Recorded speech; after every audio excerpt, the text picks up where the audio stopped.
Hi guys, welcome to the Third Benchers YouTube channel. Today we'll discuss Part A questions of CSIR December 2016 Life Science. 11th question. A normal TV screen has a width to height ratio of 4:3, while a high definition TV screen has a ratio of 16:9.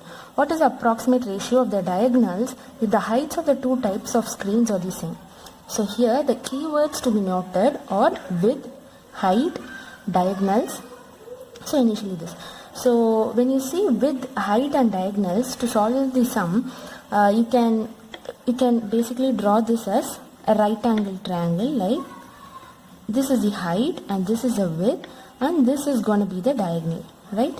So this gives us a hint that we can solve the sum using Pythagoras Theorem later on. Now it is given that this is one ratio and this one is a ratio of a high definition TV screen. So 4:3 is a width. So this is 4 width, 4x, and this is 3x. And similarly 16:9. So this is going to be like this. So 16x and 9x. And we have to find the ratio of the diagonals. Let this one be D1 and D2. And the next hint is that heights of the two types of screens are the same. So the first ratio is 4:3 and the second ratio is 16:9. Now we have to make the heights to be same so that we can multiply this first one into 3. So that we get 12:9. Now we have got the heights to be same. Now using Pythagoras Theorem, D1 is equal to root of, now the new one is the 12:9 and not 4:3. So it is 12 square 144 plus 81, which is equal to 225 and 15. And D2 equals to root of 16 square is 256 and similarly 9 square is 81. We get 337. Now the root of 337 is, just do that, approximately 337 one time 237 2 times 8, 28 into 8, 8 8s are 64, 22. So it is 18, 224, 3 1. Just put a decimal. 18 2s are 36 and 1. So it is approximately equal to 18. Now the ratio is D1 is to D2. So 15 is to 18. It has a common factor divisible by 3. So when you divide this by 3, you get 5:6. So the option is option 4. Moving on to the next one. Comparing numerical values, which of the following is different from the rest? Let us solve each of the choices and see. The ratio of circumference of a circle to its diameter. What is the circumference of a circle? It is 2 pi r. So 2 pi r, it is given that the ratio. So divided by diameter in terms of radius is given by 2r. You get pi. The second option is the sum of the three angles of a plane of a triangle expressed in radians. So always the sum of the three angles of a triangle is 180, right? And this is represented in degrees. In order to convert this to radians, we multiply this by pi by 180. So this gets cancelled and pi. Third one is 22 by 7 directly. And fourth one is the net volume of a hemisphere of unit radius. So net means it is a sum. So the volume of a hemisphere is 2 by 3 pi r cube, right? Plus volume of a cone is pi r square h by 3. So unit radius, substitute 1 here. So 2 by 3 pi, and unit radius and unit height. So again 1. So pi by 3, right? Now same denominator, we get 3 pi by 3, which is equal to pi.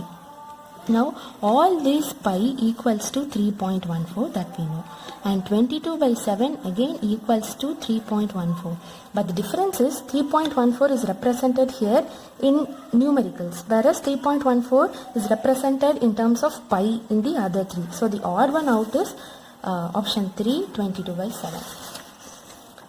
13th sum. A river is 4.1 kilometer wide. A bridge built across it has 1/7 of its length on one bank and 1/8 of its length on the other bank. What is the total length of the bridge? Now, there is a river, okay, and a bridge is built across this, okay. Now it is said that the river is 4.1 kilometer wide, no problem. Now, the bank, at the banks, its length is 1/7 of its length. This is where we get misleaded. Its length refers to the bridge length, because bridge lengths and not the reverse length. So when you get misleaded and use the 4.1 as here, then you will end up in 5.1 kilometers. So that is wrong. Please make sure to read the question properly. And at this bank it is 1/8 of the total length of the bridge. Let the total length of the bridge be x.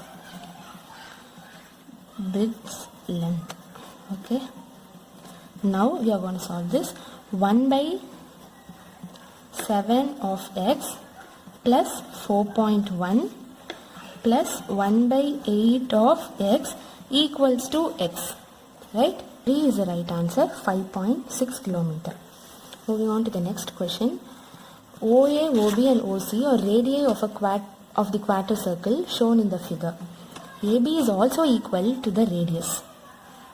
What is the angle of OCB?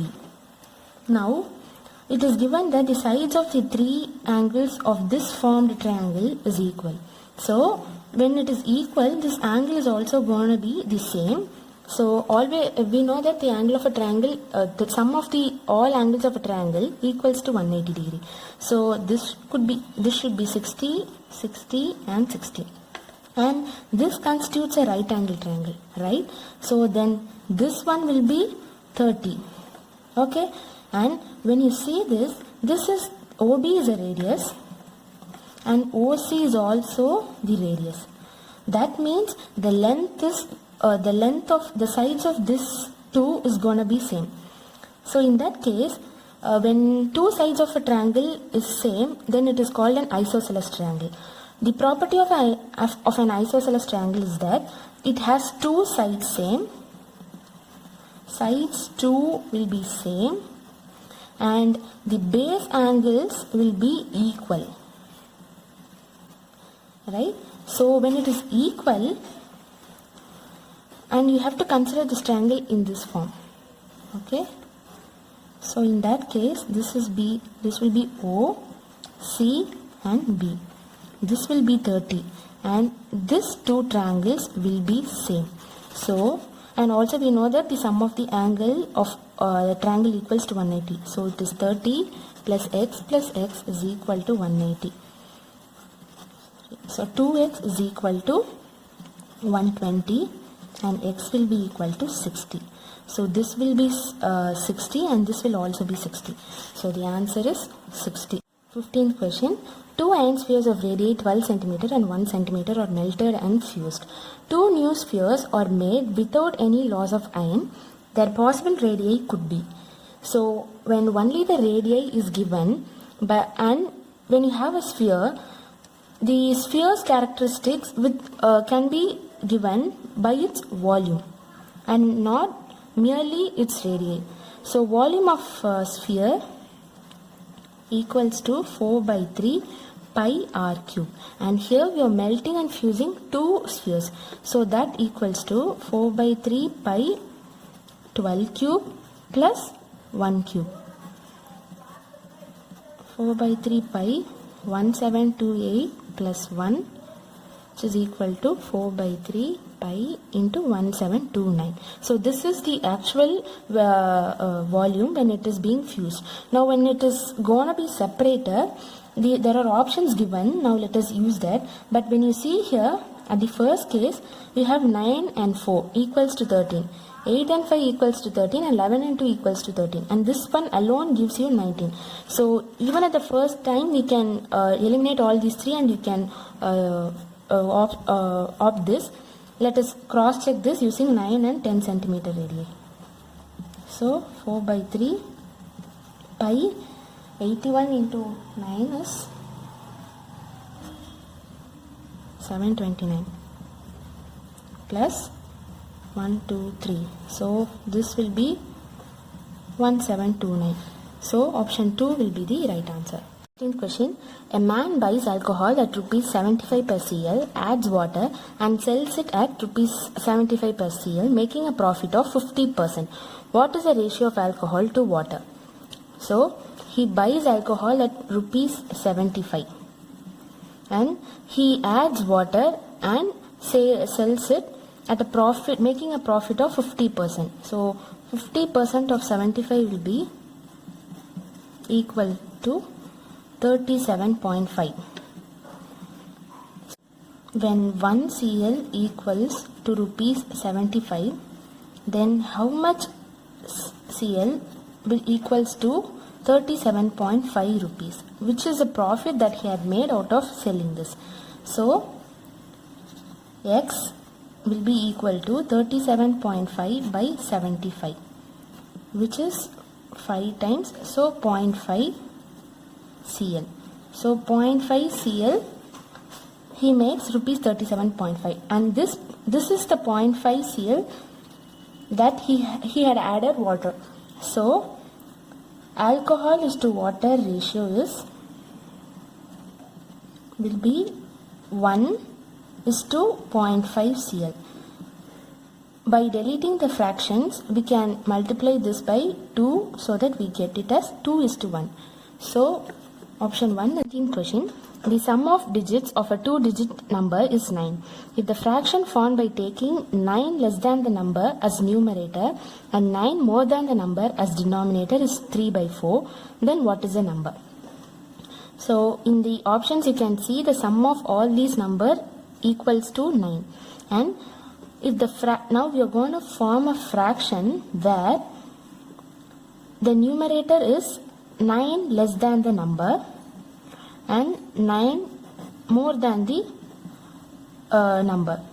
So when you substitute the options and see, first 36 minus 9 by 36 plus 9, which equals to 27 by 45. Using 3 table, 3 9s are 27 and 5. This is 3 by 5. Then this is not the number. Then taking 63 minus 9 and 63 plus 9, 72. Using 9 table, 6 9s are 54, 8 9s are 72, 3 by 4. So 63 is a number which satisfies all these conditions. Moving on to the 18th question. The distance between x and y is 1000 km. X and y is 1000 km. A person flies from x at 8 a.m. local time and reaches y at 10 a.m. He flies back after a halt of 4 hours. So after a halt of 4 hours is 10 to 11, 11 to 12, 12 to 1 and 1 to 2. So he has started by 2 p.m. and reaches x at 4 p.m. on the same day. What is his average speed? Now the difference between the traveling time is 2 hours, right? So 8 to 9 and 9 to 10. Using the normal time distance formula, speed is equal to distance by time taken. Now the distance is 1000 and the time is 2 hours. So 500 in units of kilometers per hour. So option 1 is the right answer. 19th sum. If a person travels x% faster than normal, he reaches y minutes earlier than normal. What is his normal time of travel? let his normal speed be s. Now when he changes his speed, it becomes x% faster, so s plus x by 100, and let his normal time be t, and his new time would be t minus y. Now in both these cases the distance is same, and the speed distance formula is speed is equal to distance by time taken, and distance is equal to speed into time. So as in both these cases distance is same, we can equal these two relations. So it would be s into t is equal to this s plus x by 100 into t minus y. On solving this, st minus sy plus x by 100 into t minus xy by 100. Now we want in terms of time, because what is his normal time is the question. So x by 100 into t is equal to sy plus xy by 100. Let us take y as common, s plus x by 100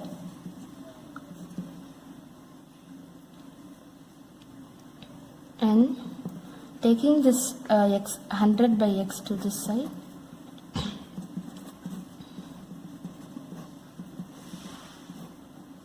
and by solving this you get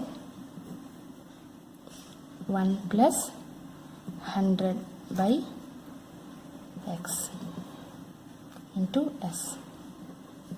So option 1 is the right answer.